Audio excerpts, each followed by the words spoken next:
Wesley. Amigo Loon. Yes, the Loon. Amigo, go. So we're so excited because we are continuing with our Cinco de Mayo recipes.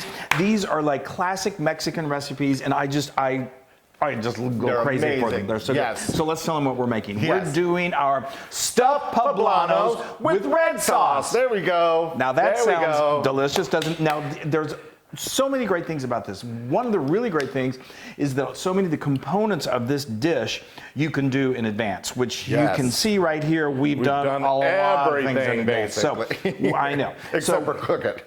I know, except for baking them. So we're going to take you through the steps that we did to prepare all this. Yes. And like I said, so much of this can be done in advance. So let's talk about these bad boys. Let's talk about the poblano peppers. Now, poblanos are they're medium to mild heat. What'd you say? They're big. They're big. Those are big peppers.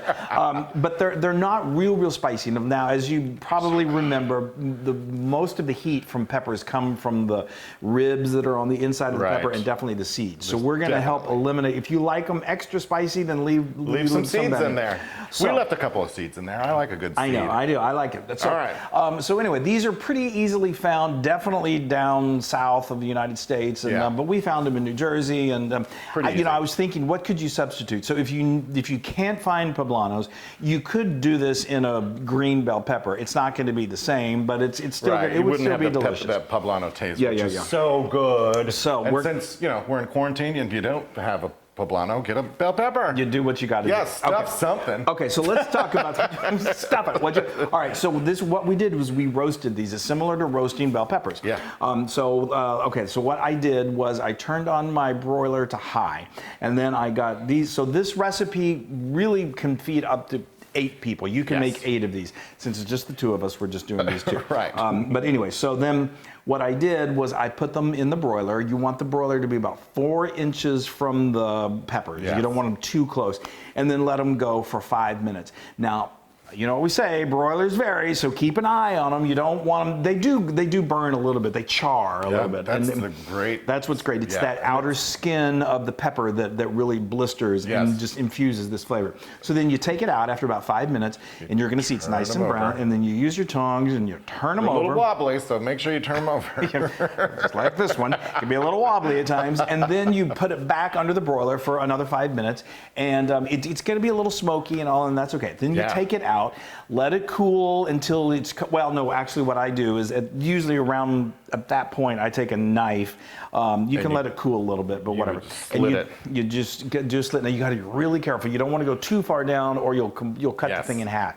I mean, if that does happen, it's not a disaster. These things are not going in the fryer or anything like that. So they're going to hold together. And you'll see all the steam come out of it. It's so cool. Yeah, it's cool. Cool steam. It's so cool. It's cool. So then, so then after it's cool enough to handle, or for me when it's still piping hot because I'm so excited I can't not touch it. The skin, you take off that skin. The skin just starts to really peel away very, very easily. And these things are pretty sturdy, so you can pick them up and you can you turn it around, and just peel that skin. And if not all of the skin gets off, that's okay. It's completely edible. It's delicious. It gives some of that smoky flavor. Taste. Yeah. Okay, then you got going with the ribs, right? I got that. Well, I just get a little spoon, like a little teaspoon actually, and you, like I said, you want to get those seeds out of there. So very kind of gently, and there's the stem is up here, so leave that intact. And then just scrape out those seeds. And these things are so sturdy that even though they've gotten flimsy at this point, you can even wash them, very gently wash them under the water to get the extra seeds out. I do that a lot. Yeah. Okay. All right. I told you I'm going to be talking a lot. Those are, this is what we have here. Okay. Ready to go. So that's ready to go. And again, that can be done hours in advance. No problem. So now this is going to be part of the filling. So let me tell you the base of this. So I used my food processor, and what I did was I just got 2 medium-sized tomatoes that I just very roughly chop. You core them and then you dump them into your food processor, and you're going to put all of this in at once and then puree it. Then I put in about a cup of chopped onions, and then I put in a couple of cloves of garlic, and then I did some amazing seasonings, which is a tablespoon of cumin, dried cumin. Yeah. A tablespoon, if you can find, if you have Mexican oregano, that's great, but just regular oregano will totally work too. And then this, I love this in Mexican cooking, a half a teaspoon of cinnamon, ground cinnamon, just adds an essence to. It's such a great match to the peppers. Yes. And is that everything that I put in there? Wow, I'm drawing a blank. Okay. No, you put in those spices. I put in the spice, and then I put in some salt. I put in a teaspoon of salt. See, this is why when we're recounting this, I have to like remember it all. But anyway, we put in teaspoon, and then we just pureed it. Okay, that's all you got to do to that. Then we bring it over to the stove, and in a medium-sized skillet, this size right here, you just heat it. Right. So then you'll the onion and the tomato. There's a lot of water content in those fruits and vegetables, so they're going to exude some liquid. So let that cook until that water starts to evaporate a little bit. Did you put the stock in this or in that one? I put the stock in this. So anyway, okay. Yeah. The exact measurements are on howtofeedaloon.com. Yeah. Yes. I'm doing this all from memory. And so anyway, that cooked that. So now what we're going to do is it cooked down. It cooked down. It down. Okay. Yes. So now we're going to. This is going to fill out the filling. So this right here is just some cooked chicken. What I did was I went to the supermarket and I got one of those good old rotisserie chickens, and I chopped it up. That's about, I'd say that's about 4 cups of chicken, no problem. You can also roast some chicken, get some chicken breasts, rub a little oil, a little salt and pepper, and roast them in the oven at 350 for about 50 minutes. That's great. I wouldn't recommend doing the canned chicken. That's the one thing I'd say, don't do that. Get a rotisserie, that's great. Yeah. This is just some cooked white rice. It's 1.5 cups. I steamed it earlier.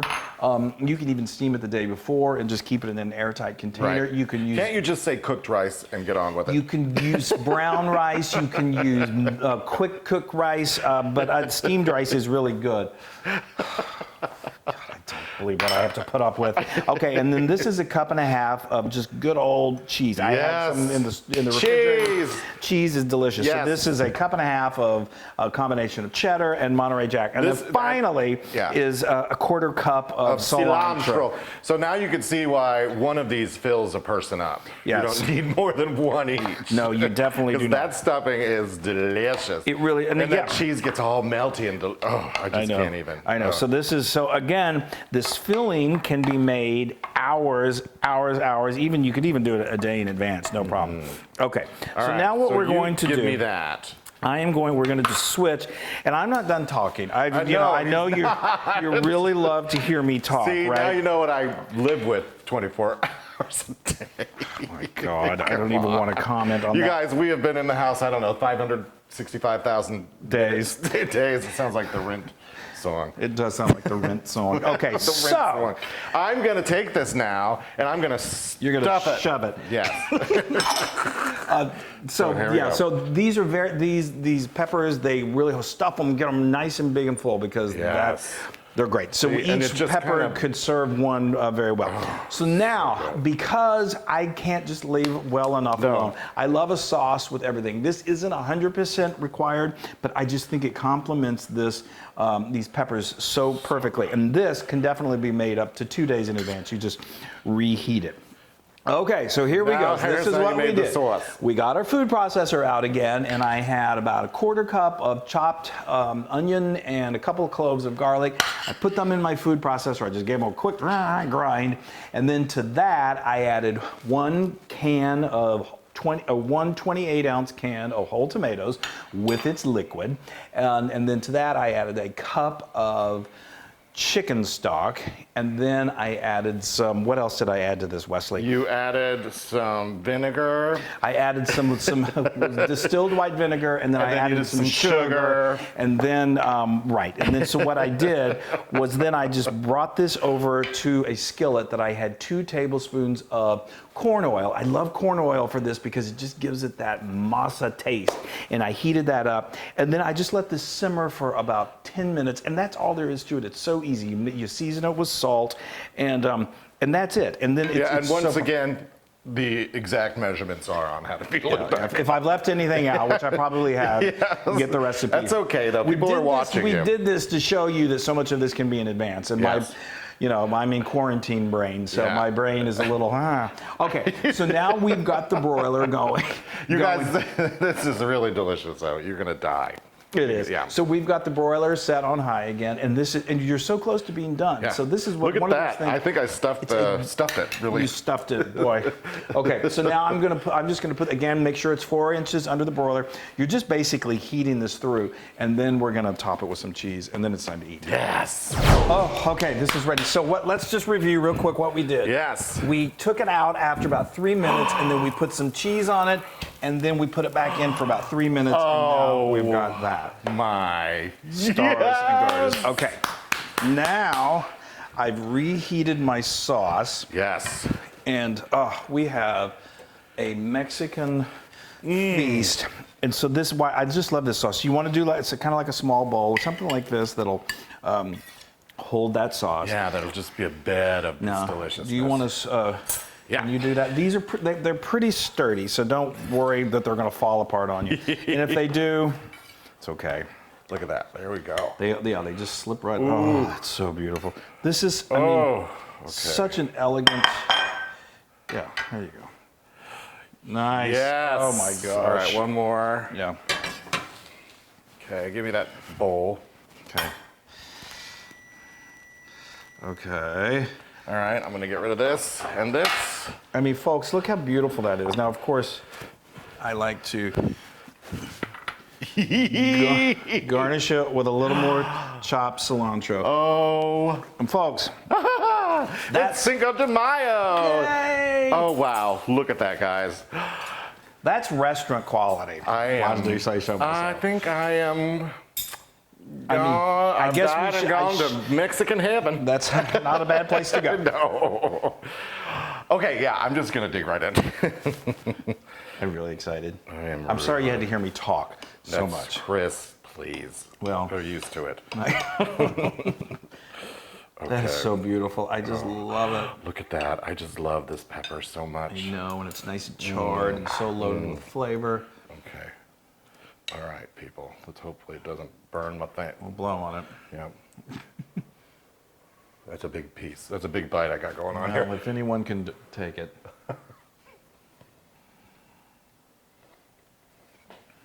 It's refined and unbelievably comforting, right? Well, you took the words right out of my mouth. Oh, that's so good. Wow, that is, I don't know what to say. That is amazing, the smokiness of that poblano.